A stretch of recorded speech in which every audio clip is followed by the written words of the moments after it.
আমার আহলিয়া, আমার সম্মান, আমার জান্নাতের সঙ্গী। সে কোনো ফ্যাশন মডেল না, সে কারো টাইম লাইনের পোস্ট না, সে কারো দৃষ্টি আকর্ষণের পাত্রী না।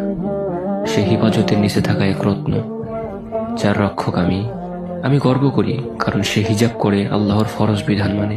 সে পর্দায় থাকে কারণ সে জানে তার সৌন্দর্য আমার জন্য, অন্য কারো জন্য না। অনেকে হাসে এবং বলে, স্ত্রীকে এমন লুকিয়ে রাখো কেন?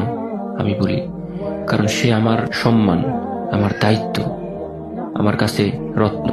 আর রত্ন কখনো রাস্তায় ছুঁড়ে ফেলা যায় না। রাসূলুল্লাহ সাল্লাল্লাহু আলাইহি ওয়াসাল্লাম বলেন, তোমাদের প্রত্যেকে রক্ষক, আর প্রত্যেককে তার দায়িত্ব সম্পর্কে প্রশ্ন করা হবে। আমি সেই রক্ষক আর সে আমার রক্ষিতা। তাই হ্যাঁ, সে শুধুই আমার, আর তাকে শুধু আমিই দেখব, ইনশাআল্লাহ। স্ত্রী মানে ভালোবাসা, আর ভালোবাসা মানে হেফাজত।